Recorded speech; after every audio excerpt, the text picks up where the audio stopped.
कुंती बुआ ने स्तुति की, स्तुति करके अपने दुखों को गिनाया है और ये कहा आपने हमारी रक्षा की, हमारे पुत्रों की रक्षा की। ठीक है, सुनिए थे ना कल यहां तक। ठाकुर जी भीष्म पितामह जी के यहां गए हैं। उसके बाद में राजा युधिष्ठिर को से विदा मांग करके ठाकुर जी द्वारका पहुंचे अर्जुन के साथ। यहां अपशकुन दिखाई देने लगे। उसके पूर्व में गांधारी और धृतराष्ट्र विदुर जी के साथ चले जाते हैं। अपशकुन दिखाई देने लगे हैं भीमसेन धर्मराज युधिष्ठिर के लिए वार्तालाप कर रहे थे। अर्जुन आए। अर्जुन ने कहा महाराज वंचितो हम महाराजा हरिनाम बंधुरूपणा। जिन परमात्मा से हमारी शक्ति थी वो शक्तिमान जा चुके हैं धराधाम छोड़ करके। तो महाराज धर्मराज ने राजगद्दी पे राजा परीक्षित को बिठाल दिया और बिठाल करके गूंगे बहरे से बन करके हिमालय की ओर चले गए। राजा परीक्षित दिग्विजय करने के लिए गए। वहां पर पृथ्वी और धर्म को देखा और महाराज कलयुग को भी देखा। कलयुग को 5 स्थान दिए। कितने स्थान दिए जी? कौन कौन दिए?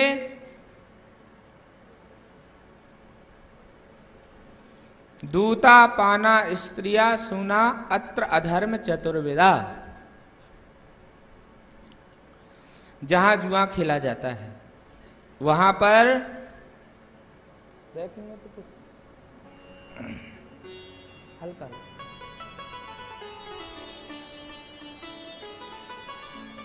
जहां जुआ खेला जाता वहां पर भूल करके ही व्यक्ति न जाए। जहां मदिरा पान होता वहां भी व्यक्ति को नहीं जाना चाहिए। और जहां व्यभिचार होता हो वहां नहीं जाना चाहिए। जहां असत्य भाषण एवं हिंसा होती हो वहां नहीं जाना चाहिए।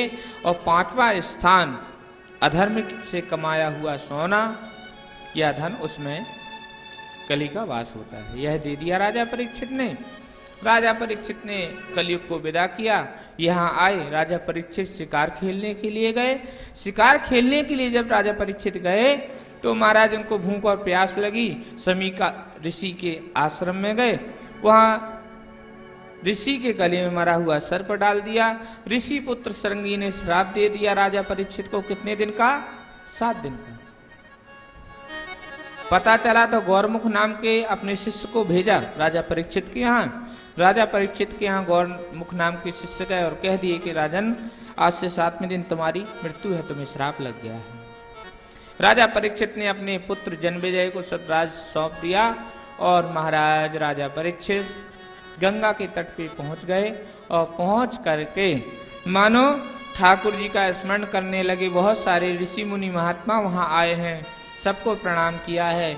एक व्यास गद्दी बनाई गई है और कहा राजा परीक्षित ने कि हमारे जीवन के कुछ प्रश्न हैं, उनके हम उत्तर चाहते हैं। राजा परीक्षित जब ये कह ही रहे थे उसी समय की बात है। बड़े बड़े ऋषि मुनि महात्मा किसी ने उत्तर दिया नहीं। क्यों नहीं दिया उत्तर?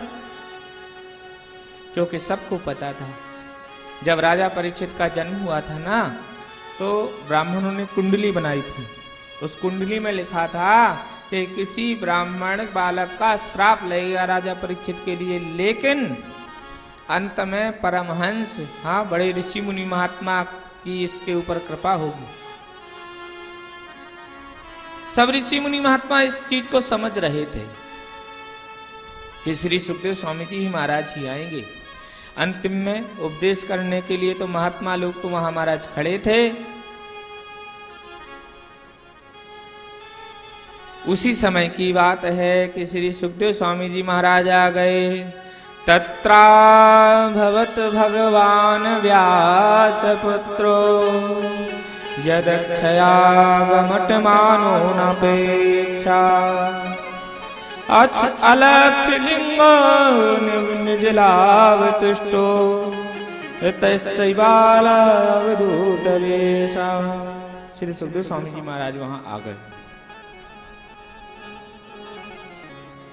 श्री सुखदेव स्वामी जी महाराज जब आए तो राजा परीक्षित ने स्वागत किया है, पूजन की है, और महाराज उनको आसन पे बैठाल के कहा, महाराज हमारे जीवन के कुछ प्रश्न हैं। क्या प्रश्न हैं? अता पृच्छामि संसिद्धिं योगिनां परमं गुरु पुरुषस्य यत्कार्यं म्रियमाणस्य सर्वदा। हे नाथ, हे गुरुदेव, आपके चरणारविंदों में प्रणाम करता हूं। मेरे जीवन के ये प्रश्न हैं, मैं अपने लिए प्रश्न नहीं कर रहा हूं। जिसकी मृत्यु सामीप्य में आ गई है उसको क्या करना चाहिए, कृपा करके आप बताइए। जो सदा सर्वदा म्रियमाण है, हाँ मरण तुल्य ही है, हाँ काल की काल में बैठा हुआ है, ऐसे मनुष्य को क्या करना चाहिए? ये प्रश्न किसका है? बोलो भाई। राजा परीक्षित का नहीं है, सब संसारियों के लिए प्रश्न किया है। क्यों? क्योंकि 7 दिन की आयु किसकी है? सब मनुष्यों की आयु कितने दिन की है जी? 7 ही बार है, 7 ही दिन है। कोई व्यक्ति महाराज सोमवार को आया और मंगलवार को चला गया, और कुछ लोग महाराज हाँ जाते भी हैं लोग, हाँ अगर कोई व्यक्ति चला जाए ना तो लोग बैठने के लिए भी जाते हैं, तो लोग कहते बड़ा काम था, बताओ संडे को नहीं जा सकता था ये, संडे को चला जाता तो ठीक रहता। हाँ और कुछ लोग तो ऐसा कि आज ही वो होना था, आज तो मुझे बिजली का बिल भी जमा करना था। और तो और लोग वहां भी जाते हैं तो अपना पूरा का पूरा चिट्ठा ले जाते हैं, लेकिन देखो लोगों को ये नहीं पता है कि सबको जाना है। हाँ हमारे दादा परदादा सब के सब चले गए, हम भी उसी लाइन में लगे हुए हैं, कब बुलावा किसका आ जाए ये कोई नहीं जानता है। जानता है? नहीं। क्यों? क्षण भंगुर जीवन की कलिका, कल प्रात को जान खिली न खिली, भजले हरि नाम हरि रसना, क्योंकि अंत समय में हिली न हिली। भगवान का नाम लेना चाहिए। हाँ कहते हैं इस तन का ठिकाना नहीं है, कब किसकी सांस कहां पर बंद हो जाए। महाठगनी ये श्वास है, हर पल आए जाए, रुक जाए ये कब कहाँ कोई जान न पाए। क्या हुआ? बाबूजी जा रहे थे गाड़ी से, क्या हुआ? थोड़ा सा पहिया टेढ़ा हो गया, बाबूजी चले गए। कहाँ चले गए? वहीं जहां से कोई आता नहीं है। तो प्राय महाराज हमें तो कभी कभी ऐसा लगता है, लोग कहते महाराज जी क्या भागवत कराने से मुक्ति मिल जाती है क्या? हाँ लोगों को, आम लोगों का प्रश्न है। कुछ लोग तो इसलिए भागवत नहीं कराते हैं कि महाराज भागवत कराने से मुक्ति मिल जाती, इसलिए भागवत नहीं कराते। परंपरा ये लोगों ने बना रखी है, यद्यपि कहीं ऐसा लिखा नहीं है। भगवान की कथा कल्प वृक्ष है, आपकी जैसी भावना होगी ठाकुर जी वैसा फल आपको दे देंगे। हमने आप लोगों को महत्व में बताया था। हाँ 6 रोगी, पाप करने वाला, निर्भाग्यवान, जो भी कथा को सुनता है महाराज उसके भाग्य बन जाते हैं। हाँ रोग नष्ट हो जाते हैं। तो भगवान की कथा ऐसा नहीं है कि महाराज मारने वाली, नहीं, वो तो तारने वाली कथा है। और देखो भाई एक बात, ये सिद्धांत जीवन का ये है, भगवान की यह दुनिया जो है ना, यह दुनिया तो चली रही है, 2 पार्ट है, एक पृथ्वी का एक आकाश का, और घूम रहा है चक्की जैसे पूरा का पूरा। हाँ तो चक्की में कोई अन्न गया तो वो सब कैसा हो जाता है? बोलो भाई, पिस जाता है, बचता नहीं है। हाँ चक्की में जो गेहूं गई वो, हाँ, दो पाटन के बीच में साबुत बचाना कोई साबुत नहीं बचा। लेकिन कबीर के पुत्र कमल ने एक बात कही कि चलती चक्की चलने दे, पिस पिस आटा होए, कीले पाटी में रहे तो बाल ना बांका होए। अगर गेहूं जाकर के कील में, चक्की की कील में सट जाए तो चक्की कितने रात दिन चले, वो गेहूं ज्यों का त्यों साबुत निकलता है कि नहीं। ऐसे ही ये संसार का कील है परमात्मा। हम परमात्मा के अधीन हो जाएं, उनसे चिपक जाएं, उनके चरणार बिंदु में लग जाएं तो हमारा काल ये, हाँ, कुछ बिगाड़ेगा नहीं। और देखो, आप लोगों को एक बात बताएं, ठाकुर जी की कथा है, मंगलमयी कथा है, हाँ, अमंगलों का नाश हो जाता है भगवान की कथा सुनने से। आपके जीवन के जितने भी कष्ट हैं सब मिट जाएंगे, भगवान की कथा के चमत्कार है। अब कोई ये कहे महाराज के भगवान की कथा करवाएंगे तो हमने सुना है उनके यहाँ भी ऐसा हुआ, उनके यहाँ भी, नहीं जी, देखो, अगर ऐसा कुछ होता तो इतने बड़े बड़े आयोजन होते हैं और हो ही रहे हैं। और वृंदावन में तो ऐसा है महाराज, आप पत्थर लो और मारो और वो पत्थर जिसको लगेगा वो कथावाचक ही होगा। तो इतने कथावाचक हैं, ऐसे ही होता तो फिर कथा कौन कराता। ये सब रूढ़ी परंपरा है, लोगों ने अपने मुंह से बना ली है, ऐसा कुछ नहीं होता।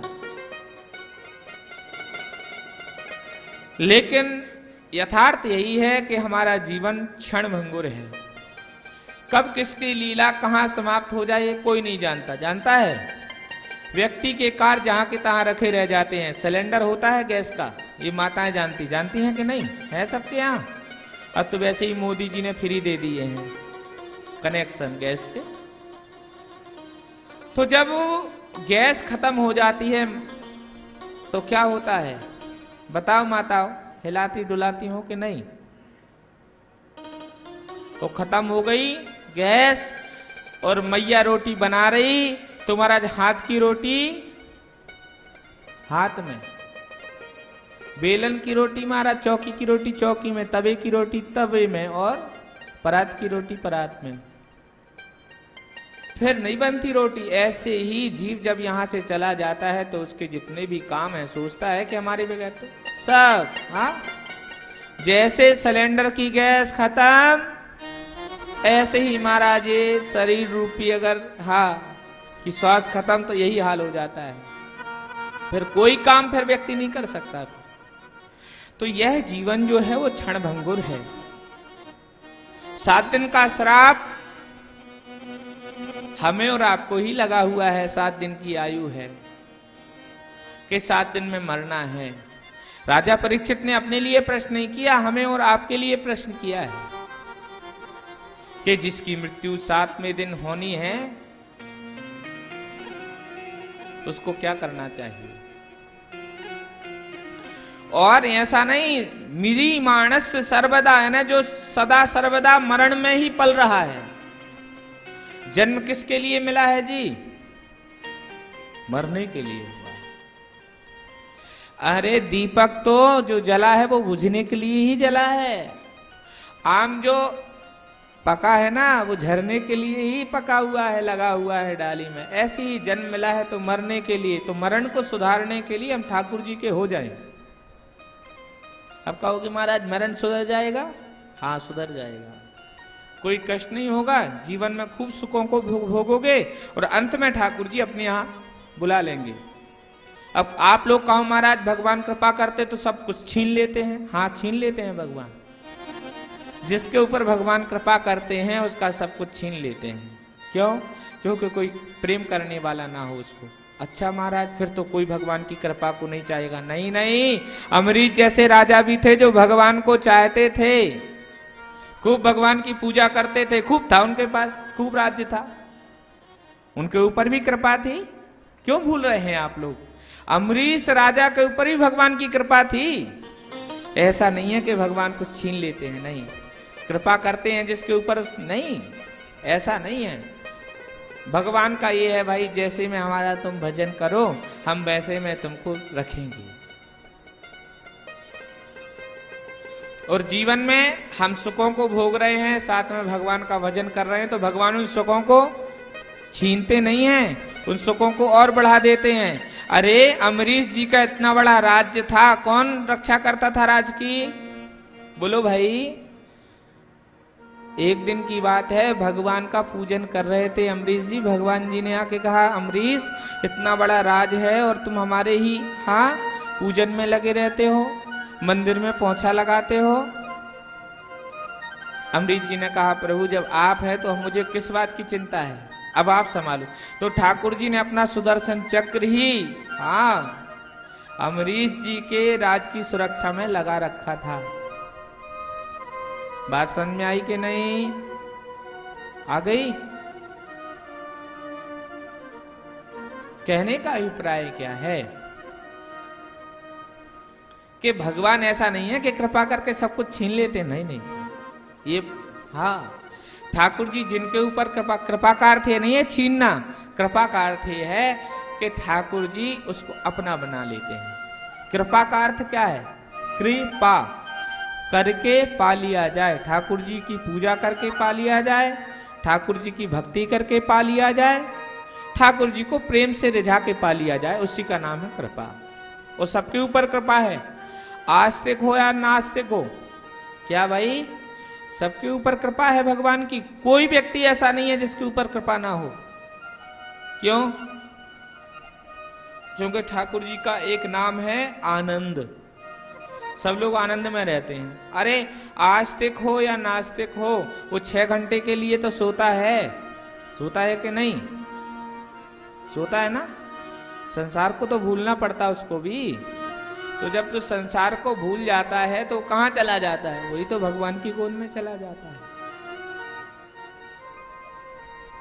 कोई व्यक्ति किसी चीज को माने या ना माने, इस शरीर को तो मानता। वैज्ञानिक अगर भगवान, यद्यपि अभी रिसर्च हो रहे हैं, द्वारिका का समुद्र मंथन जो है वो उसमें भी रिसर्च हो रही है।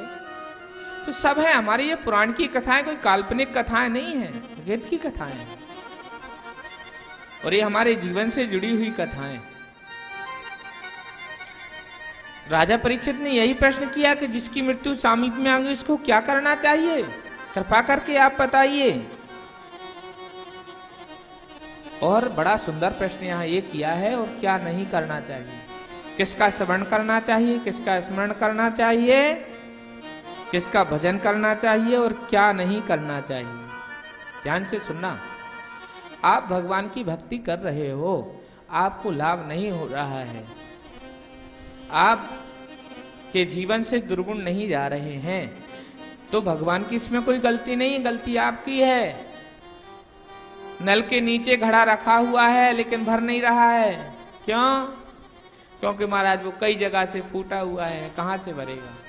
हमारे जीवन की गलतियां ही भगवान की ओर ले नहीं जाने देती। और इस जैसे घड़े में छिद्र है ना, ऐसे ही इस शरीर में 9 छिद्र हैं। नव द्वारे प्रोदे ही देही नाम क्षण मंगुरा। इस शरीर में 9 छिद्र। तो महाराज इन छिद्रों के लिए भी उपाय है सब। संयम नियम से रहना है, क्या सुनना है क्या नहीं सुनना है, क्या कहना है क्या नहीं कहना है। और देखो मुक्ति के जो द्वार है ना, अगर आपको भगवान के यहाँ जाना है, मुक्ति चाहिए और कल्याण चाहिए, तो कल्याण के यही जो द्वार है ना, मुख, कान, आंख, ये सब ठाकुर जी ने ऊपर बनाए हैं। क्यों ऊपर क्यों बनाए? ये मुक्ति के उपाय हैं, कल्याण के सहज साधन हैं।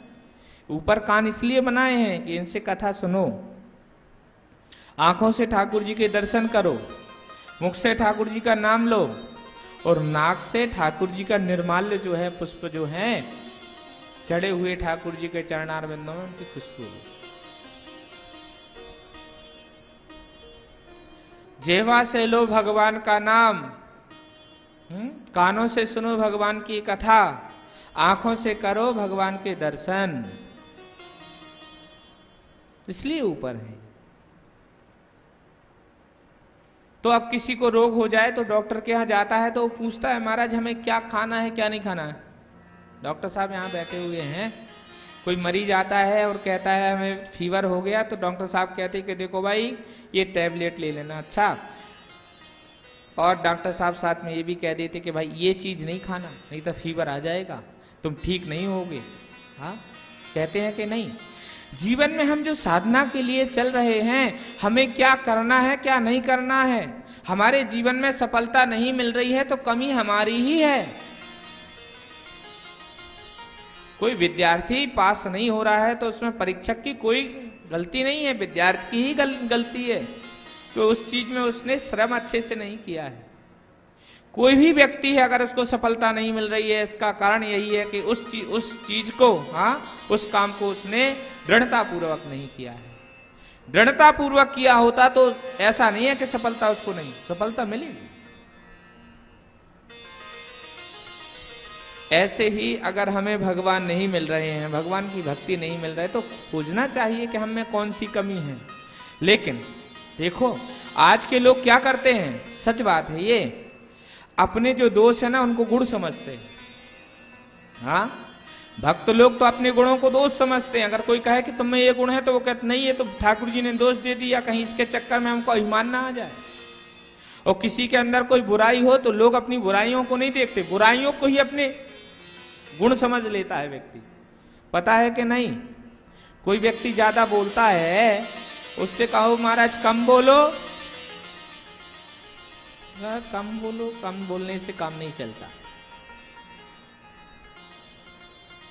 इसलिए शास्त्रों में कहा कि संत ने कहा देखो लेकिन तको मत, बोलो लेकिन बको मत, हाँ, खाओ लेकिन छको मत, चलो लेकिन थको मत।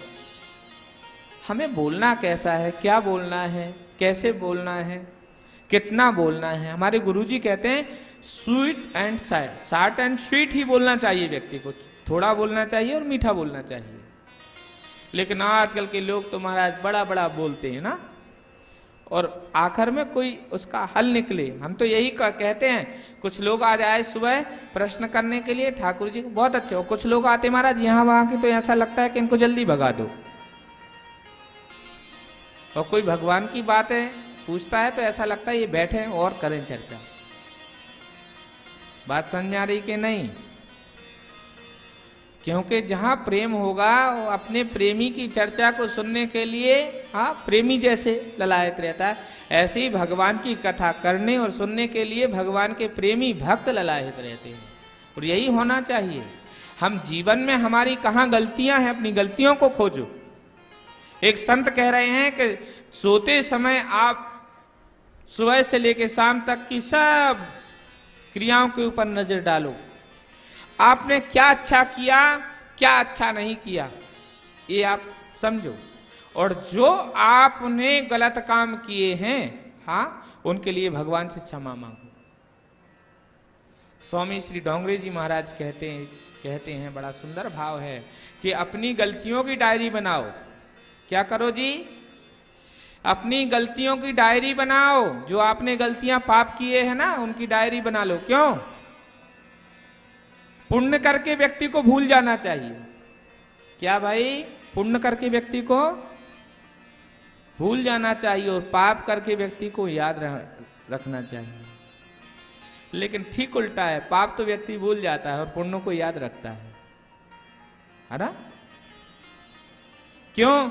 क्योंकि अगर पापों को याद रखोगे तो महाराज ये पता चल जाएगा कि आपने कैसा पाप किया। और कुछ लोग तो ऐसे है, पाप बन जाता, हाँ छोटा सा पाप है, हमसे तो बड़े बड़े पापी लोग हैं। नहीं, पाप चाहे छोटा हो या बड़ा हो, पाप पाप है। नाग का बच्चा हो या बड़ा नाग हो, उसमें जहर होगा, काटने से मर ही जाएगा व्यक्ति, बचेगा नहीं। ऐसी पाप भी, हाँ, लिखा है कि इन चीजों को कभी कम नहीं समझना चाहिए। किन किन चीजों को? 4 चीजों को सुनो। सर्प को, आग को, शत्रु को और अपने पाप को। इनको कभी कम नहीं समझना चाहिए। ये छोटे भी हों तो बड़े हानिकारक हैं। लेकिन महाराज आजकल के तो लोग, आप लोगों की बात नहीं कर रहे, आप लोग तो पुण्यात्मा हो, धर्मात्मा हो, तब तो यहाँ अधिक मास के महीने में आकर के अधिक से अधिक समय यहाँ दे रहे हो। उन लोगों की बात कर रहे हैं जो लोग तो ये 4 चीज हमारे जीवन की कमियां क्या हैं, हमें ध्यान देना चाहिए। क्या हम जिस टैबलेट को खा रहे हैं उसके साथ वो पदार्थ तो नहीं खा रहे जिनसे हमें उस टैबलेट का असर नहीं हो रहा। हम भगवान का नाम ले रहे हैं लेकिन हमें फायदा नहीं हो रहा है। इसका अर्थ यही है कि हम वो काम भी साथ में कर रहे हैं जो काम हमें जीवन में नहीं करने चाहिए। राजा परीक्षित ने यही पूछा कि महाराज क्या करना है और क्या नहीं करना है। हमारे जीवन का यही होना चाहिए कि जीवन में क्या करना है, क्या करने योग्य है और क्या करने योग्य नहीं है। राजा परीक्षित ने कहा क्या करना है, किसका ग्राही करना और किसका त्याग करना, कृपा करके बताइए जिसकी मृत्यु सामीप में आ गई है। ऐसे मनुष्य के कल्याण का आप साधन बताइए क्या है। जब महाराज प्रश्न किया और हाथ जोड़ के कहा हमने सुना है कि जितनी देर में एक गौ दुही जाती है इतनी देर के लिए आप एक गृहस्थी के यहाँ जाते हो भिक्षा मांगने के लिए और चले जाते हो, वहां से ठहरते नहीं हो। तो ऐसा ना हो कि आप यहां से भी चले जाओ। हमारे प्रश्नों के उत्तर दीजिए। और महाराज जैसे ही प्रश्न किया श्री सुखदेव स्वामी जी महाराज बोलना प्रारंभ कर रहे हैं। बरीयाने स्ते प्रश्ना कृतो लोक हितं निपा आत्मवे सम्मतां पुंसां सोतव्यादिसूया परः। हे राजन परीक्षित, बरीयाने स्ते प्रश्ना, तुमने बहुत बढ़िया प्रश्न किया है। ते प्रश्ना किस लिए किया है? लोक हित के लिए। वह प्रश्न अच्छे हैं जो महाराज साधना के लिए हो, भगवान प्राप्ति के लिए हो, भगवान की भक्ति के लिए हो। और कुछ लोग तो प्रश्न करते महाराज जी हमारे तो पैर भी दुखते हैं, क्या करें। तो हमने कहा अपने राम जी तो दवा ही सकते हैं, इससे ज्यादा कुछ नहीं आता। कुछ लोग आते हैं, आप लोगों की बात नहीं कर रहे। प्रश्न वही करना चाहिए जिसके जिस प्रश्न से सार मिले, कुछ मिले। हाँ, एक माता जी आई, महाराज जी हाँ थारी से का बताऊं महाराज जी, मारा घोड़ा जो है ना हाँ, बड़ा दुख है। तो महाराज आप महाराज जी क्या करेंगे, इसके लिए आप डॉक्टर के यहाँ जाओ। तो प्रश्न वही अच्छे हैं जो लोक हित के लिए हो, भगवान की भक्ति के लिए हो। हाँ, लोग महाराज ऐसे ऐसे प्रश्न करते हैं कि महाराज जी एकादशी का व्रत रहते हैं, कब छोड़ दें। हाँ, कुछ लोग तो ऐसे भी आ जाते। कुछ लोग महाराज जी 16 सोमवार तो हो गए हैं, वो पाठ करते रहे, हो गया पूरा, कब छोड़ दें। अच्छा, कोई ऐसा नहीं है, कोई आता है कि महाराज जी वही दाल चावल कब छोड़ दें खाना। कोई आया? अरे भगवान का टूटा फूटा भजन अगर जीवन में है तो छोड़ो नहीं, उसको और बढ़ाओ। लेकिन आजकल के लोग तो छोड़ना ही चाहते हैं ना। आप लोगों की बात नहीं कर रहे हैं। आप लोग तो सब एकादशी का व्रत रखते होंगे। एकादशी का व्रत एक दिन पहले से ही होता है, पता है कि नहीं। दसवीं की रात्रि को कम खाए और चावल का तो एक दिन पहले से ही त्याग कर देना चाहिए, पता है कि नहीं। नहीं पता है। चावल एक दिन पहले की रात्रि में, दिन में खा लो ज्यादा आवश्यक हो तो, रात्रि में त्याग कर देना चाहिए दसवीं को, फिर एकादशी का व्रत रहो। यद्यपि शास्त्रों में ऐसा ही विधान है कि एकादशी का व्रत रहने के एक दिन पहले से ही, एक रात्रि पहले से ही भूखा रहना चाहिए। लेकिन हाँ, जितना हो जाए उतना अच्छा है। जीवन में नियम होना चाहिए। हाँ, जितना हो जाए भगवान का भजन। यही जब प्रश्न पूछे कि क्या करना चाहिए तो राजा परीक्षित को उत्तर देते हुए श्री सुखदेव स्वामी जी महाराज कहते हैं कि बहुत अच्छा प्रश्न किया। कृतो लोक हितम निपा, लोक हित के लिए तुमने प्रश्न किए हैं राजन, इसलिए मैं जरूर बताऊंगा। आत्मसम्मताम पुंसाम सोदव्यादिषु या परहा, कि किसका स्मरण करना है, किसका कीर्तन करना है। बहुत सुंदर प्रश्न किया है तुमने।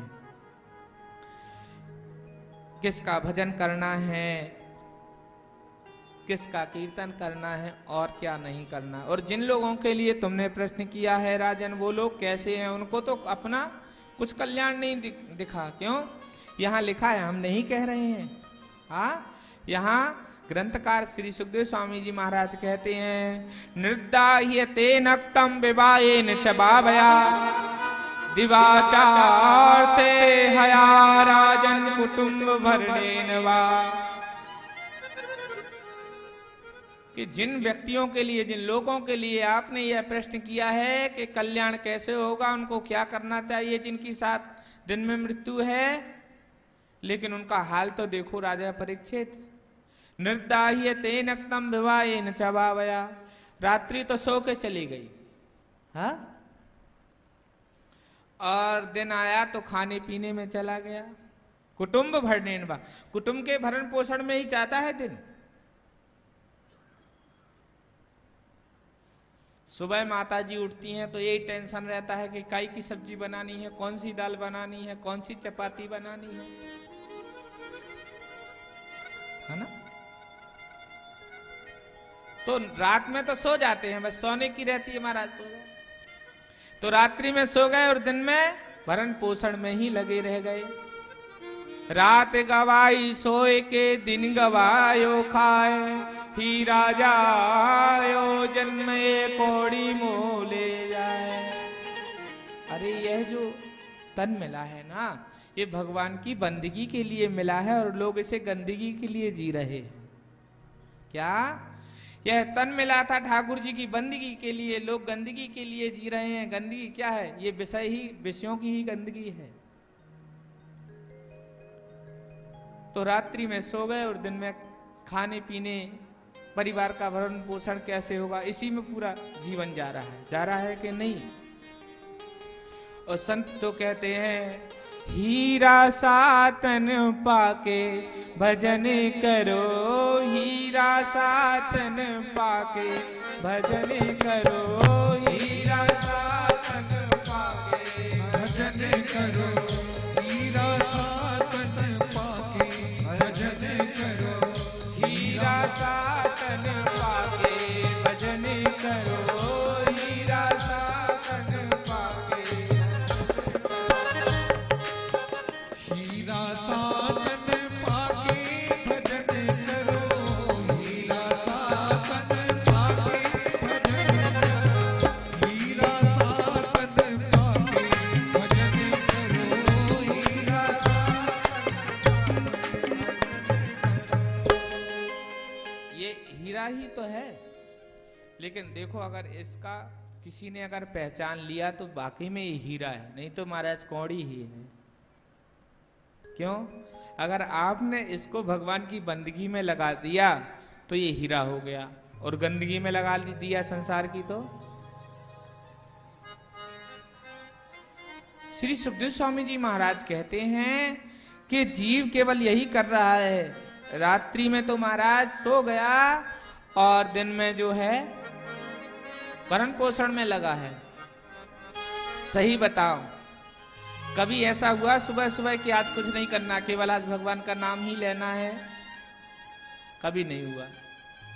माता सुबह उठती है तो उसको झाड़ू की याद आती है, पोंछा की याद आती है, चाय दूध कहाँ है, फ्रिज में है कि नहीं है, शक्कर पत्ती कहाँ रखे हैं। भगवान की याद नहीं आती? कोई नहीं करता, भगवान की याद करता है। लेकिन शास्त्र ऐसा कहते हैं, आप सुबह उठो तो अपनी हथेलियों को देखो, इन हथेलियों में महाराज तीर्थवास करते हैं।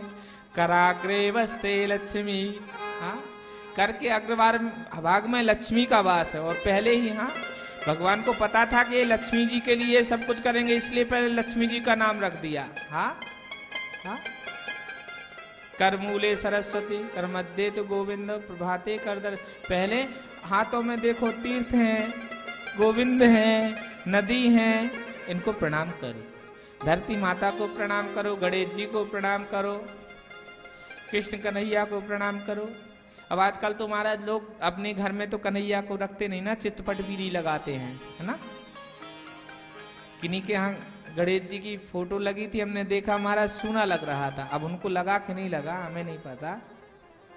कहने का अभिप्राय क्या है, आपके घर में भगवान की अगर फोटो होगी, चित्रपट होगा, तो कम से कम आप आते जाते तो उनको देखते रहोगे। उससे क्या होगा, जब जब आप भगवान को देखोगे तो आपकी नजरें तो कम से कम पवित्र होंगी। जीवन में कितनी इन आंखों ने गंदगी देखी है, तो कम से कम भगवान को भी देखो ना। इनको जैसे आपका तन गंदा हो गया तो आपने नहा लिया, ऐसी आपकी आंखें अगर गंदी हो गई तो भगवान के स्वरूप को देखो। हाँ, कानों से निंदा चुगली सुनी है तो भगवान की कथा भी सुनो, मुख से निंदा चुगली की है तो भगवान का नाम लो। तो होना चाहिए ये।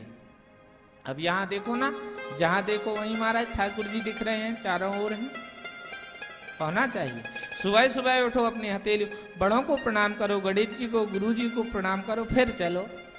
और फिर एक संत जी थे हमारे यहाँ, गोरेदाव जी, यद्यपि उनकी 120 वर्ष की आयु थी, है महाराज जी, मामा जी, गोरेदाव जी की 120 वर्ष की आयु थी। हम लोगों ने दर्शन किए तो उनके यहाँ जब हम विद्यार्थी थे तो दूध लेके जाते थे, तो एक ही बात कहते थे, सुबह उठो और अपने सुरों को देखो कौन सा सुर चल रहा है। जो सुर चले ना वही पैर आगे रखना चाहिए पृथ्वी पे, पता है कि नहीं?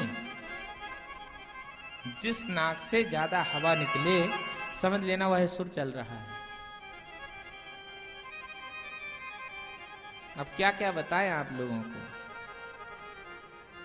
तो सुबह सुबह उठो, ठाकुर जी को प्रणाम करो। हाँ, और सोते समय भी ठाकुर जी से कहो, ठाकुर जी आज का दिन तो आपकी कृपा से बहुत अच्छा निकल गया, आगे भी ऐसे ही निकालते रहना। हाँ? अब लोगों के पास समय नहीं है भजन करने का, कोई बात नहीं है, कम से कम जब सोते हो तब तो कोई काम नहीं रहता है, तो कम से कम बिस्तर में लेट के ही थोड़ी ठाकुर जी का राम राम जप लिया करो। नींद ना आए ना तो भगवान ठाकुर जी का भजन किया करो, गुरु मंत्र आदि। हाँ, और रटते रटते ठाकुर जी का ध्यान करते करते आप जो सो जाओगे वो आपकी समाधि बन जाएगी। बात समझ में आई कि नहीं? हाँ, तो होना भी यही चाहिए महाराज। आप ठाकुर जी का भजन करें, यही कह भी रहे हैं कि रात में सो गए, दिन में खा पी लिए। श्री सुखदेव स्वामी जी महाराज कहते हैं तेषां प्रमत्तो निधनम, और व्यक्ति देखता हुआ अंधा है। श्री सुखदेव स्वामी जी महाराज कहते हैं पश्यन्नपि न पश्यति। सुनो राजा परीक्षित, जिन मनुष्यों के लिए तुम प्रश्न कर रहे हो ना, वो व्यक्ति देखते हुए अंधे हैं। कैसे हैं जी? बोलो भाई। अंधे। पश्यन्नपि न पश्यति। क्यों? क्योंकि तेषां प्रमत्तो निधनम। रोज लोग मर रहे हैं कि नहीं? और आप लोग भी जान रहे हो, लेकिन देखते हुए व्यक्ति अंधे है, सुनता हुआ भी बहरा है, देखता हुआ भी अंधा है। इस शरीर का और कुछ नहीं होना है, केवल ठाकुर जी के भजन में लगा दो। यथार्थ है ये बात, कोई ये नहीं कह रहे हैं कि जिसका जन्म हुआ है उसको मरना ही है, लेकिन ठाकुर जी ऐसी कृपा कर दे महाराज के समस्त प्रकार के सुखों को भोग। कितने 100 साल 150 साल, कितने साल, अब तो वैसे भी आयु कम हो गई है। तो हम भगवान के बन के रहें, भजन करें। भजन से होता क्या है, ठाकुर जी हमारे जीवन में किसी प्रकार का कोई संकट नहीं आने देते। जैसे द्रौपदी, कुंती, ये सब भज रहे थे ना, संकट आ रहे थे लेकर। और आप लोगों के जीवन में कई बार ऐसा हुआ होगा कि बड़े से बड़ा संकट आया होगा, ठाकुर जी ने आपकी रक्षा की होगी। सबकी रक्षा करते हैं। कोशिश करना चाहिए कि महाराज ठाकुर जी ने आपको सब कुछ दिया है कि नहीं? कोठी कार वाला अगर आपको ठाकुर जी ने बना दिया है, सब कुछ दे दिया है, तो आप भी उसको कुछ ना कुछ तो क्या देना है, उसके लिए थोड़ा सा समय देना है। भगवान का भजन करो, उसको याद करो, मालिक तेरी बहुत बड़ी कृपा है, तेरी ही कृपा से सब काम हो रहा है। करते हो तुम कन्हैया, मेरा नाम हो रहा है, मेरा आपकी कृपा से सब काम हो रहा है। हाँ, यही कहते रहो ठाकुर जी से। और महाराज यहाँ राजा परीक्षित कहते हैं कि जिसकी मृत्यु पास में आ गई उसको क्या करना चाहिए। आप लोग ये सूत्र है, लिख लीजिए, दिमाग में बिल्कुल फिट कर लीजिए।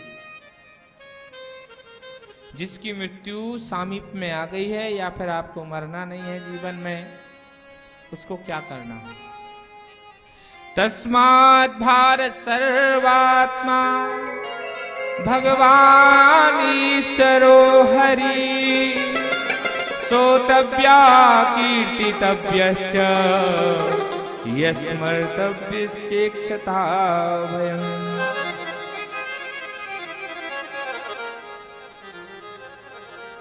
जिसकी मृत्यु पास में आ गई है राजा परीक्षित, उसको केवल एक ही काम करना चाहिए, क्या? तस्मात् भारत सर्वात्मा, सब में भगवान का ही रूप देखे। कैसे? सिया राम मैं सब जग जानी, करहूं प्रणाम जोर जुग पानी। सब में भगवान के दर्शन करूं, हाँ, कि सब भगवान की बनाई हुई सृष्टि है, सब में भगवान है कि नहीं? जिसकी मृत्यु निकट आ गई है, सब में भगवान का दर्शन करो। ईश्वरो हरि सोतव्या कीर्तितव्यश्च, उन्हीं भगवान की कथा को सुनो, उनका कीर्तन करो, उनका स्मरण करो। ये उपाय है। कल्याण चाहिए आपको जीवन में, आपको अपनी मृत्यु में विजय प्राप्त करना है, तो उसके लिए ये सूत्र है। उन्हीं भगवान की कथा सुननी है, उन्हीं भगवान का गुणानुवाद गाना है, हाँ, उन्हीं भगवान का स्मरण करना है। और क्या करना है? कहते हैं यही जीवन का लाभ। जीवन का लाभ क्या है? जन्म लाभा पराम पुंसाम अंते नारायण स्मृति। अंत में आपकी बुद्धि ठाकुर जी में लग जाए। जन्म लेने का लाभ क्या है? अंत में हमारी बुद्धि ठाकुर जी में लग जाए। कैसे लगेगी? बोलो भाई। उसके लिए आपको उतना अभ्यास करना होगा, हाँ। अभ्यास कैसे? भगवान का नाम लेने का अभ्यास। जैसे चाय का समय होता तो चाय की याद आती, तो अभ्यास बनाया है ना चाय पीने का समय में 8 बजे पीना। 8 बजे पीते, 7 बजे पीते, कुछ लोग तो सो के उठ के ही पी लेते हैं।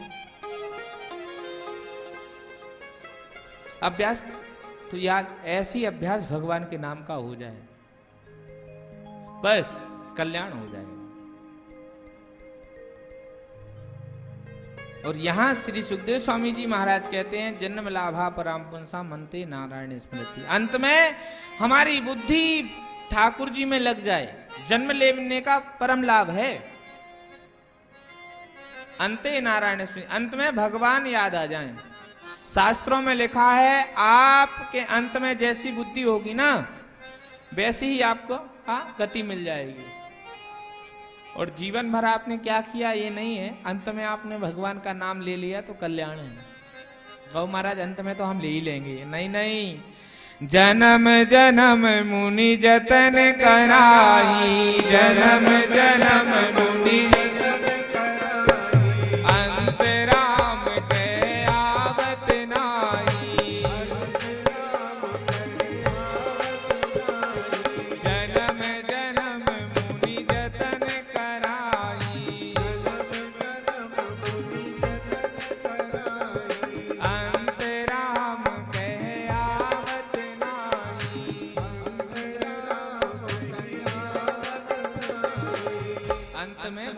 नाम याद नहीं आता। क्यों? अगर आपने भगवान का नाम नहीं लिया। देखो अजामिल ने क्या किया, कल की कथा में आप सुनोगे, अजामिल ने क्या किया है, ये भगवान का नाम ले लिया।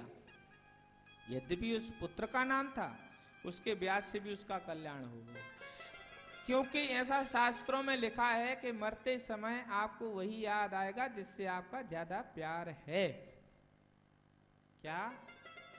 बच्चे से प्यार है तो बच्चा आएगा, रुपए से प्यार है तो रुपए आएगा, भगवान से प्यार है तो भगवान याद आएंगे। बात समझ में आई कि नहीं? जहां जहां आपका हृदय चिपका हुआ है, वही आपके चित्त में अंत समय में वही याद आएंगे। बात समझ में आ रही कि नहीं? इसलिए कोशिश ये करना चाहिए कि अभ्यास हमारा ऐसा हो जाए कि भगवान याद आए। एक व्यक्ति था, जंगल में गया लकड़ी काटने के लिए, उसको तंबाकू खाने की आदत थी। क्या खाने की आदत थी जी? तम्बाकू खाने की आदत थी। अब महाराज गया, लकड़ी काट रहा था, लकड़ी काटते काटते उसको महाराज तलब लगी कि मैं खा लूं। देखा महाराज तम्बाकू तो थी लेकिन चूना नहीं था। अब जो भी व्यक्ति निकलता वहां से वो कहता महाराज चूना है, चूना है, चूना है।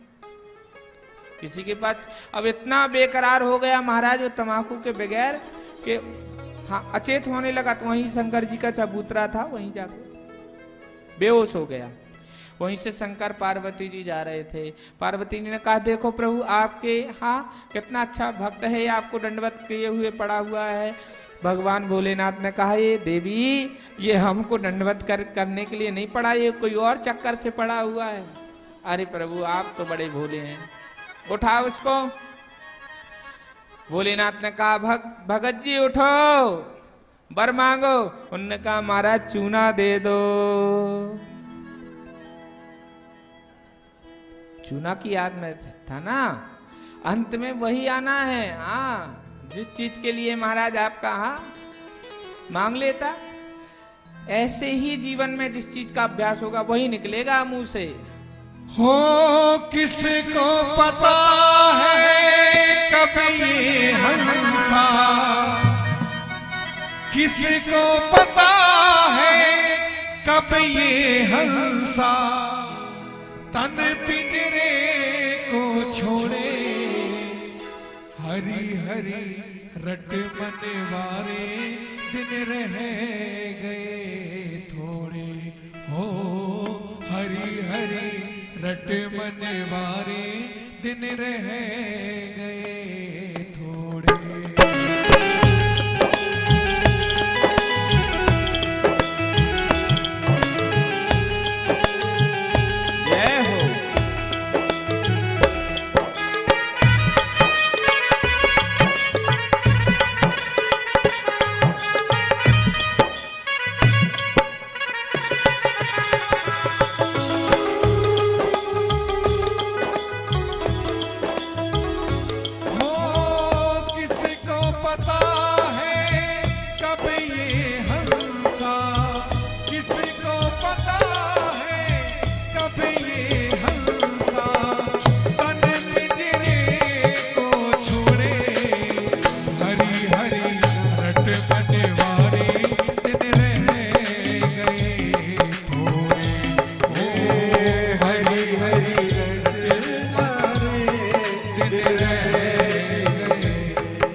जिसमें सैदा है जहां एक मिट्टी की इमारत एक मिट्टी का मकान, खून का गारा बनाया ईंट जिसमें हड्डियां और चंद सांसों में टिका है ये ख्याले आसमां। मौत की पुरजोर आंधी जिस समय टकराएगी और ये तेरी सुंदर इमारत खाक में मिल जाएगी। इसलिए सभी दोनों हाथों को खोले और ताली सेवा करते हुए हरी हरी रट मन वारे दिन में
एक भजन ही तोड़े।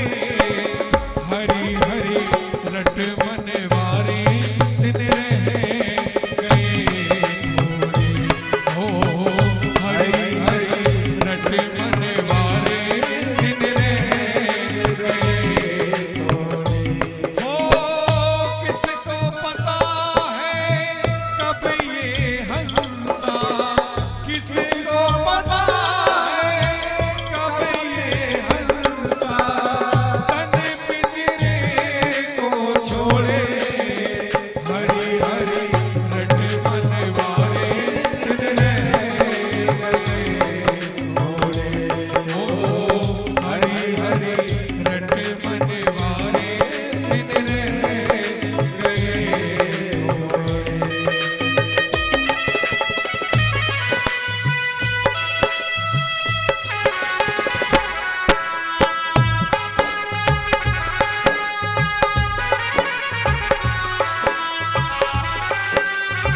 प्यारा और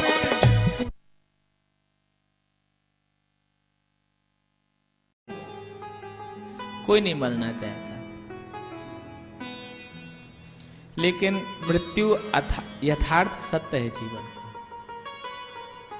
तो जहां जहां व्यक्ति की ममता है वहां वहां भगवान को जोड़ दे। वैराग्य रूपी अस्त्र से ममता रूपी रस्सी को काट डाले और भगवान का बन जाए। अरे ऐसे नहीं तो कम से कम महाराज हम तो यही कहते हैं कि गले में तुलसी की माला हो और मस्तक पे वैष्णव तिलक हो और मुख में हो ठाकुर जी का नाम। ऐसे व्यक्ति को यमराज के दूत स्पर्श नहीं करते। 3 नंबर का पेपर हो, 2 नंबर का आप कराओ तो फेल माने जाओगे कि पास माने जाओगे? बोलिए। अरे 3 नंबर का है, 2 नंबर का सही सही कर दिया तो फेल होगे कि पास हो जाओगे? फेल नहीं, पास होगे। भाई आधे से तो ज्यादा 50% से तो ज्यादा मिलेगा। 1 ही नंबर तो नहीं किया, 2 नंबर तो कर लिए। बात समझ में आई कि नहीं? एक बार फिर से सुनो। 3 नंबर का पेपर था, 2 नंबर आपने सही सही उत्तर दे दिया, फेल माने जाओगे कि पास माने जाओगे? पास माने जाओगे। ऐसे ही अगर भगवान का तिलक है मस्तक पे, तुलसी की माला है, अंत में अगर आपके जीवा में नाम नहीं आ रहा है तो आप चिंता मत करो, पास माने जाओगे आप। अच्छा, तुलसी क्यों धारण करते हैं, तिलक क्यों लगाते हैं, पता है ना? नहीं पता है। आप लोग तो रोज लगाते हो, तुलसी धारण किए हुए हैं कई लोग। देखो, तुलसी धारण करने से कंठी होती ना, जो कंठ में रहती है, हाँ, इस कंठ से जो ही बोला जाता है वो सब ठाकुर जी का प्रसाद। हाँ, जब ठाकुर जी को भोग लगाते तो क्या करते हैं आप लोग? तुलसी डालते हैं ना, डालते कि नहीं? तो क्या बन जाता है? हाँ, किचन में क्या बनता है आपके?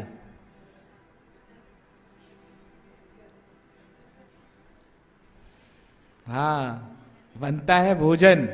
और ठाकुर जी को लगा देते तुलसी डाल के तो बन जाता है।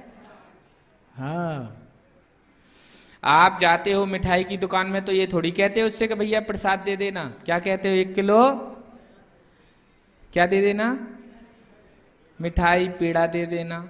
और आपने पुजारी जी को जो दिया लगाने के लिए, और फिर पुजारी जी से क्या कहते हो? पेड़ा दे दो। क्या दे दो? प्रसाद दे दो। हाँ, यही बात है।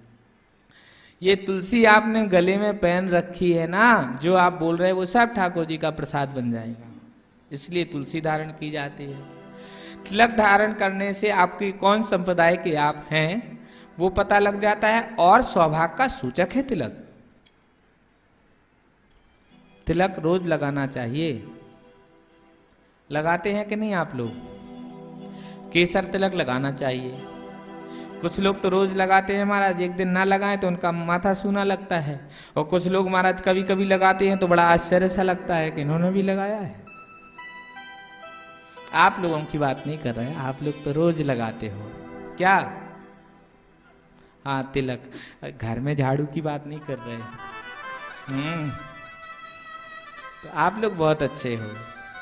तो देखो भाई, आप अगर ठाकुर जी को चाहते हो तो ये सब अंग ही हैं भक्ति के, इनको अपनाओ। तुलसी धारण करो, अच्छी बात है। हम ठाकुर जी के हैं कि नहीं है? आज ही बात चल रही थी, क्यों पहना जाता है महाराज? अरे पुलिस वाला वर्दी पहनता है, नौकरी करता है तो लोग देख के बता देते ना ये पुलिस वाला है, सरकारी अफसर है। हाँ, डॉक्टर सफेद कोट पहने रहता। तो ऐसे ही आप भी भगवान के भक्त हो कि नहीं हो तो कुछ चिन्ह तो आपके भी होने चाहिए कि नहीं? ये लगे कि आप वैष्णव हो, उसके लिए कंठी होना चाहिए। लेकिन आजकल तो लोगों को शर्म लगती है। और एक माता जी यहाँ पर आई हैं, कहाँ गई वो? बढ़िया तुलसी पहने हुए हैं, हाँ वो बैठी हैं पीछे।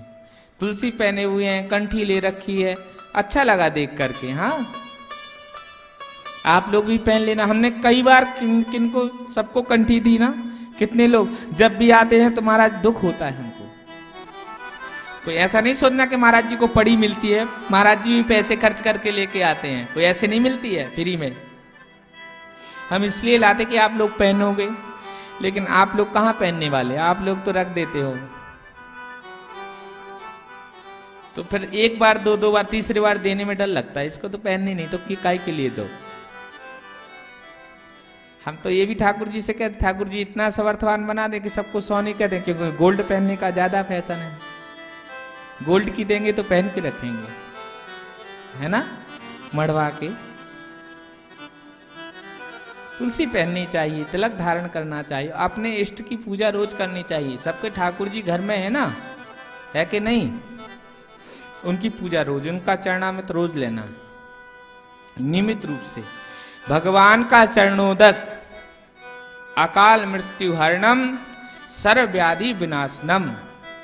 अकाल मृत्यु नहीं होती जो भगवान का चरणोदक लेता है, और आदि व्याधि जो बीमारियां हैं वो ही मिट जाती हैं भगवान का चरणोदक लेने से। सर्व व्याधि विनाशनम। हाँ, श्री कृष्ण पादुको तम पित्वा पुनर्जन्ना विद्यते। श्री शालिग्राम चरणोद कम पित्वा पुनर्जन्ना विद्यते। हो सके तो चरणामृत लेना चाहिए। पहले की माताएं तो अपने पति देव का चरणामृत लेती थी रोज,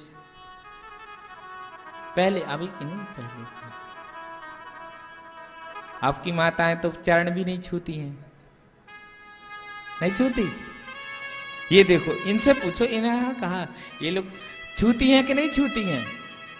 देखो, पूजा करती हैं आप लोगों की? अरे झाड़ू से नहीं। हाँ जी, रोज पूजा करती होंगी। करना चाहिए, पति परमेश्वर होता है।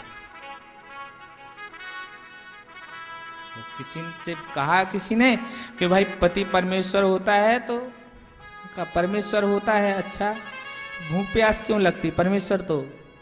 हाँ, होना यही चाहिए कि पति की पूजा करनी चाहिए। काय से?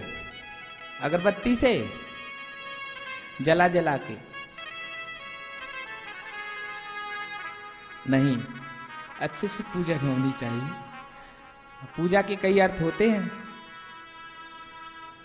और पहले के तो लोग महाराज क्या करते थे, गड़वी रखते थे चांदी की, पति देव के चरण में छुआते थे और पी लेते थे माताएं, है ना। अब आजकल की माताएं तो महाराज जब पति देव से कुछ लेना हो तो बिल्कुल, हाँ, बहुत अच्छी सी मस्का लगा के, आप तो बहुत अच्छे लग रहे हैं आज। पति पूछ ही लेता है, क्या बात है, कुछ लाना है क्या? हाँ, पति देव की अगर ज्यादा सेवा होने लगे घर में तो समझ जाओ कि माताओं का कोई काम आ गया है। आप लोगों की बात नहीं कर रहे हैं, आप लोग तो बहुत अच्छे, आप लोग तो वैसे 12 महीने करते हैं। हाँ, कहने का अभिप्राय क्या है, ठाकुर जी ने अगर सनातन धर्म में, तो सनातन धर्म के ये सब अंग हैं, धर्म के अंग हैं। धर्म कहते किसको हैं? पत्नी का धर्म है, पति का धर्म है, पुत्र का धर्म है, पड़ोसी का धर्म है, भाई का धर्म है। धर्म किसको कहते हैं? धार इति धर्मा, जिसको धारण किया जाए उसको क्या कहते हैं जी? बोलो भाई, धर्म कहते हैं। इसलिए हो सके तो धर्म का पालन करना चाहिए।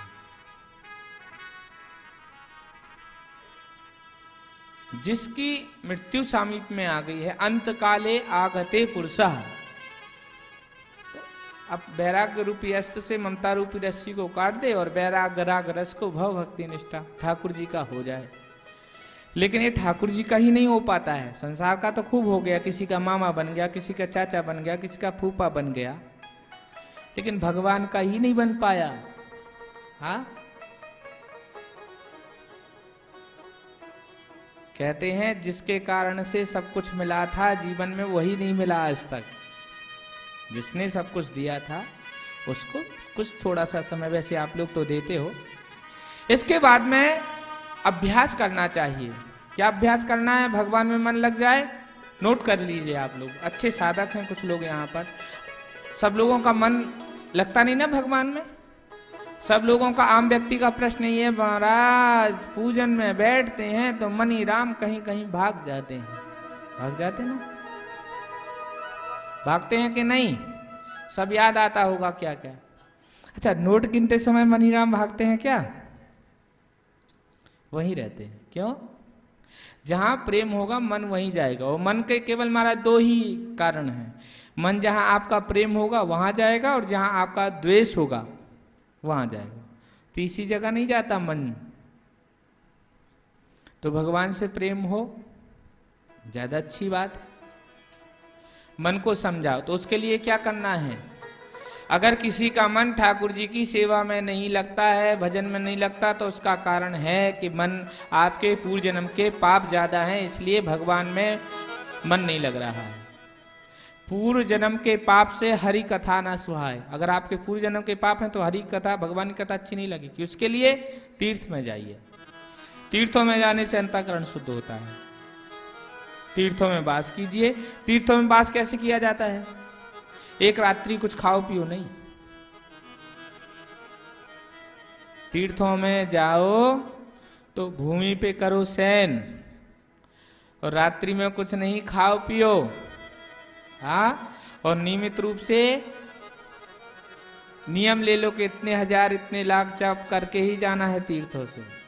रोज करना है इतना जाप रोज करना है।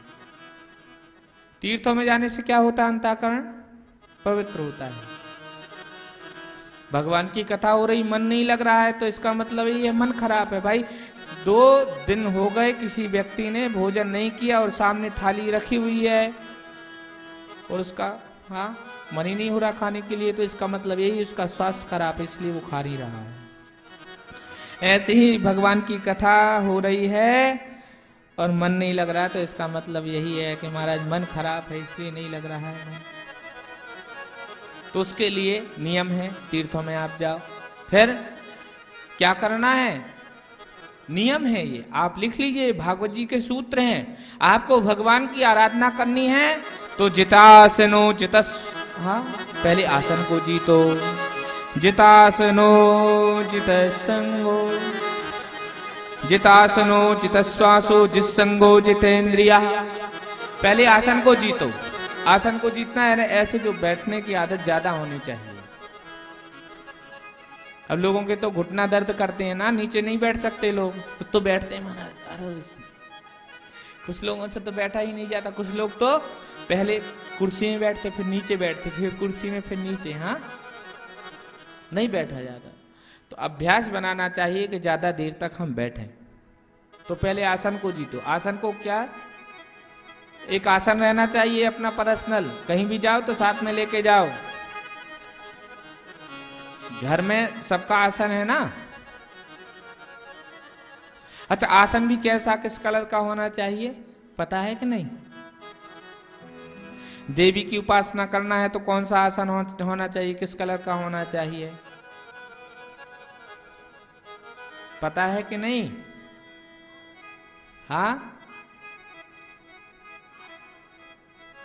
काय वाला?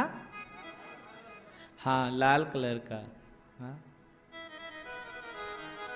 भगवान के लिए पीला कलर का भी आसन बढ़िया सुंदर सा ठाकुर जी के लिए। तो सिद्धियां का है ये सब। काला आसन यूज नहीं करना। आसन तो वैसे ऊन का यूज करना चाहिए। पवित्र आसन माना जाता है ऊन का। अच्छा, आसन का अर्थ क्या है? भगवान के समीप बैठने का अभ्यास बन जाए। भगवान के समीप में बैठने का। और पता है आसन इतना मजबूत होना चाहिए क्योंकि व्यक्ति जब भजन करता है ना तो ऊर्जा बढ़ती है। क्या होती है? तो अगर आसन अच्छा नहीं है तो वो ऊर्जा सब जमीन में चली जाएगी, उसके अंदर नहीं रह जाएगी। इसलिए आसन बिल्कुल ऐसा होना चाहिए, कम से कम 4 परत आसन रहना चाहिए कि ऊर्जा बिल्कुल यहीं रहे भजन की। आप कभी बैठ के देखना, 1 घंटे बैठना, फिर उस जमीन से उठना, फिर उस जमीन को देखना छू के। फिर आप लोगों को पता चलेगा। हाँ, तो आसन जीतो पहले, जित आसनो जिस श्वासो, श्वासों के द्वारा अपने हाँ मन को जीतो। देखो प्राणायाम होता है, प्राणायाम जानते ना, रामदेव जी वाला नहीं, वो तो प्राणायाम है स्वास्थ्य के लिए, लेकिन अगर मन को स्वस्थ रखना है तो उसके लिए 3 प्राणायाम, पूरक, कुंभक, रेचक। हाँ, इस अंगूठे से इस नाक को दाहिनी ओर दबा के ऊपर सांस लेना है, और ऊपर सांस लेते हुए भगवान विष्णु का ध्यान करना है और गायत्री मंत्र का जाप करना है। कितने? 3 बार। ऐसे सांस आपको लेना है, धीरे धीरे धीरे धीरे धीरे धीरे धीरे, ये 3 बार मंत्र जप लो आप, गायत्री मंत्र, और यहां पर हाँ भगवान विष्णु का ध्यान। ठीक है, फिर इसके बाद बंद करो तो यहां पर ब्रह्मा जी का ध्यान।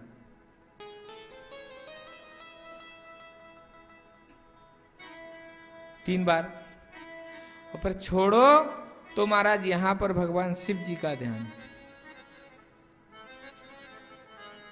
एक और है, अपने हृदय को कमल बना लो, उसमें ठाकुर जी को बिठा लो और महाराज प्राणायाम करो, जो गुरु ने मंत्र दिया उसको जपते हुए ठाकुर जी को। ये भी है। बात समझ में आ रही कि नहीं आ रही? तो प्राणायाम करो, जिस श्वासो, फिर क्या करो, जिस संगो, अपने संग को जीतो। संग को जीतने का अर्थ क्या है? आप लोग संगत तो करते हैं ना, एकांत में रहने की आदत डालो। क्यों? एकांत में रहने से क्या होगा महाराज? एकांत में रहने से आप और भगवान रहोगे तो मन लगेगा। आप कोई के संग रहोगे महाराज तो बातों में ही। अब कोई व्यक्ति आपके पास आया और आ करके महाराज बैठ गया और आप भी बैठ गए खाली, तो वो आया था 1 मिनट के लिए और आप भी खाली बैठ गए तो वो 2 घंटे बैठ के जाएगा। हाँ, इसलिए संग को जीतना चाहिए, एकांत में रहने की आदत होनी चाहिए। यही तो बात है लोगों का, ये पद्धति है, कोई हम अपने से नहीं बता रहे। यहां लिखा हुआ है कि पहले आसन को जीतो, फिर श्वासों को जीतो, फिर संग को जीतो, हाँ, फिर जितेंद्रिय हो। जितेंद्रिय का अर्थ क्या है? ये जो हमारी इंद्रियां हैं ना, 5 ज्ञान इंद्रिय, 5 कर्म इंद्रिय, मन, बुद्धि, चित्त, अहंकार, ये जो है ना, हाँ, 24 तत्वों से निर्मित है ये अपना शरीर, पता है कि नहीं? तो कम से कम अपनी इंद्रियों को, जो 5 ज्ञान इंद्रिय, 5 कर्म इंद्रिय, इनको जीतो। और इन 5 इंद्रियों के विषय भी है, हाँ, वो 3 स्कंद में चर्चा है। तो जीतना चाहिए, इंद्रियों को ज्यादा से ज्यादा जीतो। उसके लिए क्या करना पड़ेगा? ये इंद्रियां गलत रास्ते में न जाएं, उसके लिए आपको ठाकुर जी का भजन करना पड़ेगा, स्मरण कर, अपने बुद्धि को हाँ प्रेरित करके मन को समझाना, और बुद्धि के दास मन को बनाना। जो मन का दास वो जग का दास, मन जिसका दास जग उसका दास। बात समझ में आई कि नहीं? अपने मन को काबू में करो। तो आसन को जीतना है, इसके बाद में श्वासों को जीतना है, फिर इसके बाद में महाराज हाँ संग को जीतना है, फिर इसके बाद में इंद्रियों को जीतो। अब इंद्रियां जो मांगे तो वही ना देते जाओ। देखो, शायद बहुत पहले किसी ने हमसे प्रश्न किया था, हमें आज भी याद है कि महाराज जी इंद्रियां जो हैं किसी चीज से हाँ हटती नहीं है, उसके लिए क्या करना चाहिए? अरे भाई, जिस इंद्रिय से ज्यादा अगर आपको सता रही हो, हाँ ज्यादा ही वो हो, तो उसका भोग देना उसको बंद करो। आग जल रही है, आग में जितनी लकड़ी डालोगे आग उतनी ही बढ़ती जाओगे, और लकड़ी नहीं डालोगे तो शांत। तो जीवन में इंद्रियों को शांत करने के लिए उनके भोग उनको ना दिए जाएं, इंद्रियां शांत हो जाएंगी। तो इंद्रियों को जीतना चाहिए। इसके बाद में कहते भगवान के स्वरूप का ध्यान करना चाहिए। भगवान के कैसे स्वरूप हैं? एक स्थूल स्वरूप है, एक सूक्ष्म स्वरूप है। सूक्ष्म और स्थूल। तो विराट स्वरूप ठाकुर जी का कौन सा है? कहते हैं ठाकुर जी का बड़ा विशाल स्वरूप है। तो आकाश में ठाकुर जी का सिर है, हाँ? जमीन पे ठाकुर जी का कटी भाग है और पाताल में ठाकुर जी के पैर हैं। इतना बड़ा स्वरूप है।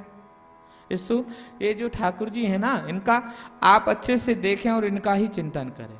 ठाकुर जी के बाल कैसे हैं, ठाकुर जी के हाथ कैसे हैं, ठाकुर जी की अलकें कैसी हैं, ठाकुर जी के नेत्र कैसे हैं, इनका चिंतन होना चाहिए। आंख बंद कर लीजिए, आपके जो गोपाल जी हैं वो आपके स्मरण में आ जाएं। वही भगवान का चिंतन है। इसके बाद में श्री सुखदेव स्वामी जी महाराज कहते हैं कि देखो भाई, जिसको मुक्ति चाहिए तो मुक्ति के दो तरह के उपाय हैं। हाँ, एक क्रम मुक्ति है और एक साधु मुक्ति है। क्रम मुक्ति कौन सी है? क्रम बाई क्रम आप बढ़ते जाओ, पहले एक माला करो, फिर 2 माला, फिर ऐसे बढ़ाते जाओ भजन को, ये क्रम है। और एक वो है कि सन्यास ले लो, वन को चले जाओ, आराम से रहो, तो क्रम मुक्ति है। जैसे मुंबई जाना है तो एक फ्लाइट भी है नागपुर से और ट्रेन भी है। फ्लाइट से जाओगे तो हर स्टेशन पे गाड़ी रुकते जाएगी, फ्लाइट में एक बार बैठे और 2 घंटे में मुंबई। तो ऐसे ही है, क्रम मुक्ति है, धीरे धीरे करना है। एकदम से तो सन्यास ले लीजिए, चले जाइए। अब सन्यास लेके कहां जाना है महाराज? यद्यपि कली काल में सन्यास लेना वर्जित है, जैसे भी हो भगवान में मन लगना चाहिए। बस 100 की सीधी एक बात, भगवान में मन को लगाना है। अच्छा, यद्यपि सुखदेव स्वामी जी महाराज ने तो यहाँ ये कहा सन्यास ले ले, जंगल में चला जाए तो के खाने पीने की चिंता, तो फल लग रहते हैं, वन में फल होते, फल खा ले, गुफा रहती है तो उसमें रह ले, और वस्त्र आदि कहते इतने अच्छे अच्छे, हाँ, वृक्ष हैं उनकी खाल लपेट ले। ये विवर्णन है, बात समझ में आई कि नहीं? फिर इसके बाद में श्री सुखदेव स्वामी जी महाराज कहते हैं कि और भी अगर व्यक्ति को जिस चीज की आवश्यकता हो उस देवता की उपासना कर ले। अगर आप खेती करते हो तो माता अदिति जी की उपासना करो, उससे क्या होगा? खेती खूब आपकी उपजेगी। जिसको महाराज संतान की लालसा है वह प्रजापतियों की उपासना करे। जिसको सुंदर रूप चाहिए वो गंधर्वों की उपासना करे। जिसको बुद्धि चाहिए वो व्यक्ति भगवान शिव की उपासना करे। घर में पति पत्नी में कलेश हो तो पार्वती जी की उपासना करे। पति पत्नी में ना बन रही हो ना तो क्या करे? बोलो भाई, यहां लिखा है, हम अपने से नहीं बोल रहे हैं, ये लिखा हुआ है। और अगर घर में महाराज माहौल अच्छा ना हो, सब लड़ते झगड़ते हो, तो नमक पानी से पोछा लगवाओ रोज। हाँ। पति नहीं चाहता है महाराज तो उसके लिए है ऐसा कि गुरुवार के दिन, हाँ, चावल लेकर के थोड़े से जहां पति सोता हो वहां हल्दी में रंग के डाल दो बिस्तर के नीचे। हाँ। अगर ज्यादा ही कुछ ऐसा बाहरी भीतरी ऐसा लगता हो कि यहाँ हवा है, भूत प्रेत का साया है, तो उसमें कपूर जलाना चाहिए। उस कमरे में, उस घर में गूगल जलाने चाहिए, नीम जलानी चाहिए, उससे भूत प्रेत की बाधा दूर हो जाती है। किसी का काम धंधा अच्छा नहीं चल रहा है, उसके लिए भी है महाराज उपाय। तो यहां बहुत हैं, आप लोगों को बताएं तो यहां उपाय बहुत हैं। आपको वीरता चाहिए तो आप रुद्रों की उपासना करिए। स्वर्ग की कामना है तो अतिथि के पुत्र देवताओं की उपासना करिए, इंद्रियादि की। पृथ्वी की लालसा है तुम्हारा, लोक माता की उपासना कीजिए। यहां तो महाराज ऐसा लिखा है कि आपको जो चाहिए उस देवता की उपासना कर लो। तो महाराज आजकल के तो लोग ऐसे हैं महाराज, सब कामना तो व्यक्ति के जीवन में है। हाँ, एक मारवाड़ी डोकरी थी।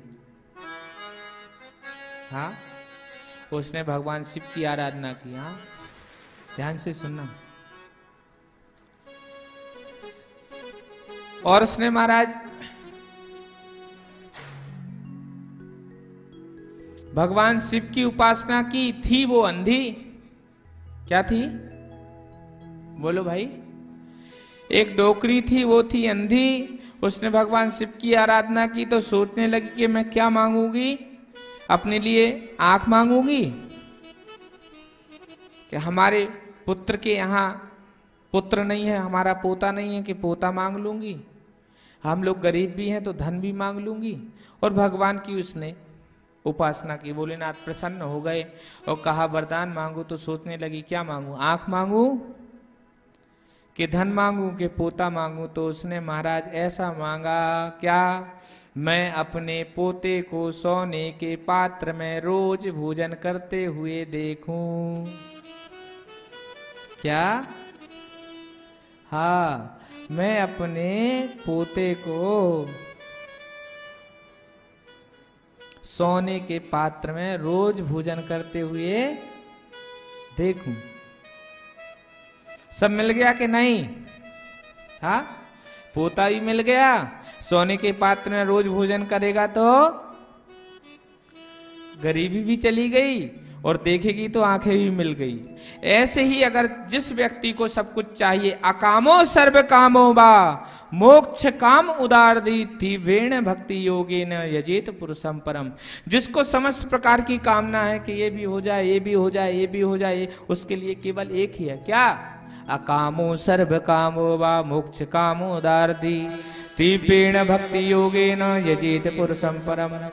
भगवान नारायण की आराधना करे और नारायण की आराधना करने से उसको क्या होगा, उसकी समस्त प्रकार की मनोकामना पूर्ण हो जाएंगी। किसकी आराधना करने से जी? हाँ, भगवान की। सुखदेव स्वामी जी महाराज कहते हैं जिसको जिस चीज की उपासना है पर एक एक नहीं करना है, एक ही कर ले, हाँ, सब मिल जाएगा। अकामो सर्व काम होगा, कोई कामना भी नहीं है और बहुत सारी कामना है तो यजेत पुरुषम परम, भगवान विष्णु का स्मरण कर ले, उनकी पूजा कर ले, ध्यान। लेकिन तीव्रेण भक्ति योगे न, तीव्र भक्ति होना चाहिए उसके लिए। जैसे आपको भूख लगी रहती ना तो आपको केवल भोजन ही दिखता है, ऐसे ही आपको केवल भगवान बस दिखें, उनका यजन करें। तीव्रेण भक्ति योगे न यजेत पुरुषम परम। श्री सुखदेव स्वामी जी महाराज कहते हैं देखो भगवान की कृपा से व्यक्ति को सब कुछ मिल जाता है, जो चाहे वो ले ले ठाकुर जी से। लेकिन ठाकुर जी की कृपा से सबसे बड़ी कृपा तो यही होती कि मनुष्य तन मिल जाता है। लेकिन मनुष्य तन मिल करके जो व्यक्ति लड़ता है ना, हाँ, तो उस व्यक्ति को देख करके कुत्ता बड़ा प्रसन्न होता है। अब देखो भाई, हम नहीं कह रहे हैं, यहाँ लिखा है, यहाँ लिखा है। देखो जो व्यक्ति जिस टाइप का होगा वो, हाँ, वैसे आप लोग तो सब बहुत अच्छे, कोई नहीं लड़ता यहाँ तो, हाँ, सब एक दूसरे को प्रेम ही करते हैं।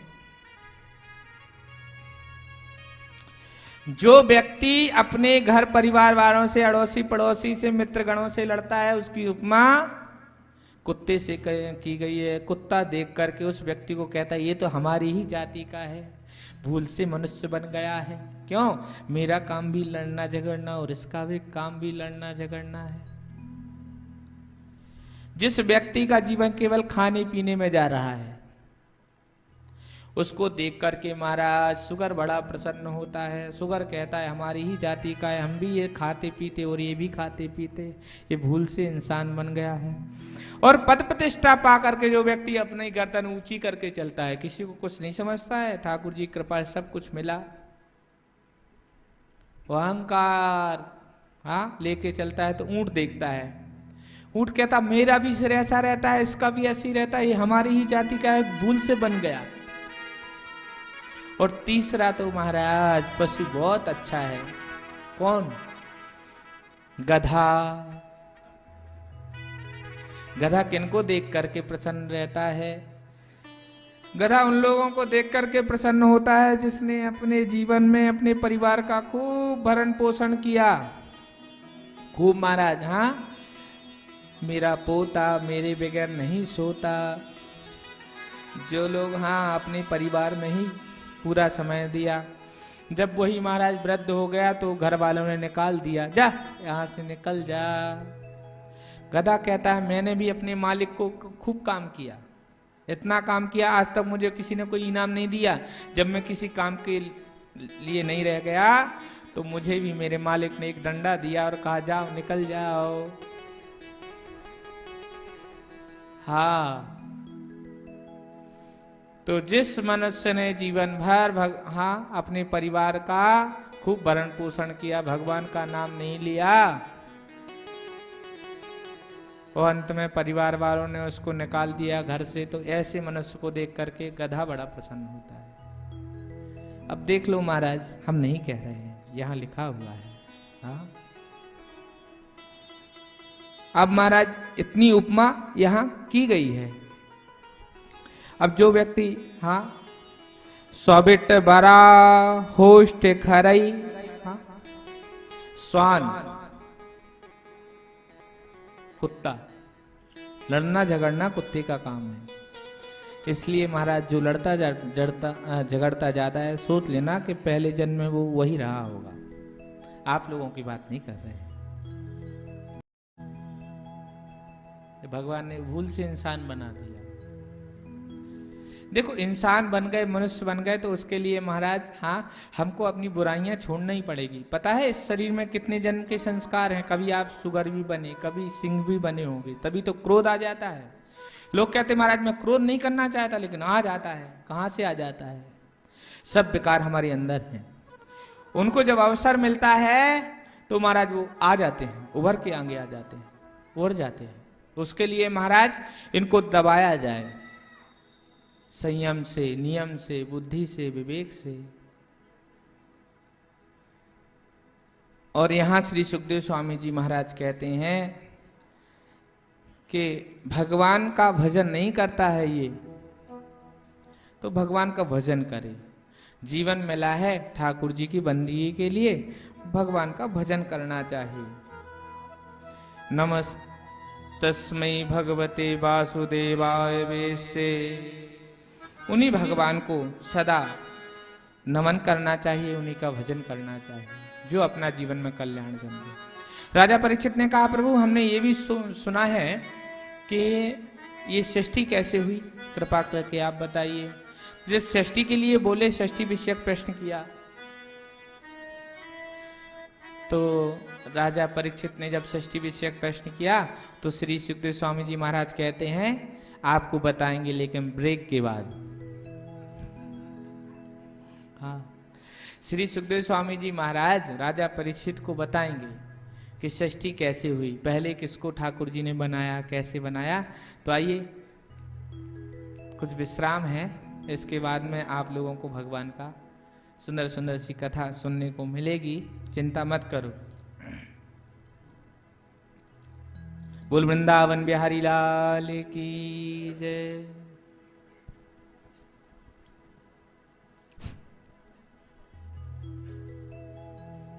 एक 10 मिनट का हम ब्रेक ले रहे हैं।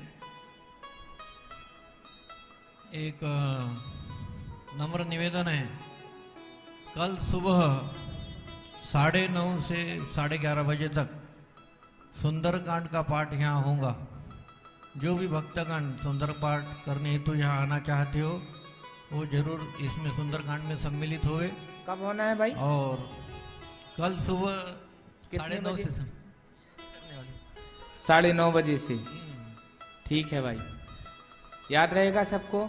एक सूचना और आप देना भूल जाते हैं या हम बताना भूल जाते हैं कि यहाँ पर ऐसा नियम है कि हर दिन कौन सी पोशाक पहन के आना है, वो भी आप एक दिन पहले बता दिया करें। कल पीला पहन के आना है, हाँ ये जरूर बताइए आप। हाँ, कल दोपहर में आप कथा में पधारोगे तब महिलाएं पीले साड़ी में आने की कोशिश करे, पीला परिधान, पीला वस्त्र परिधान करे।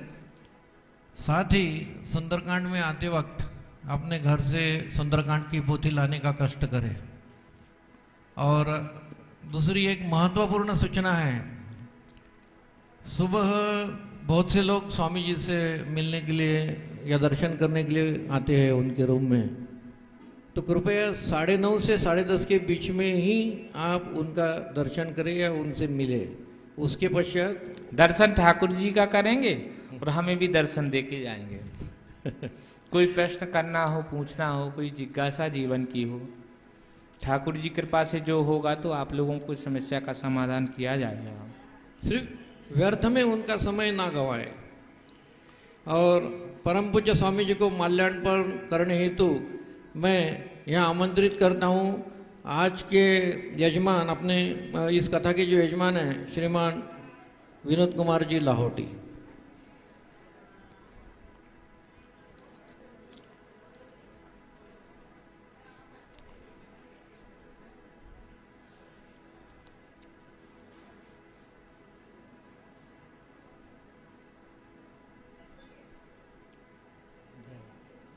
इसके पश्चात डॉक्टर नवल किशोर जी हेड़ा। जय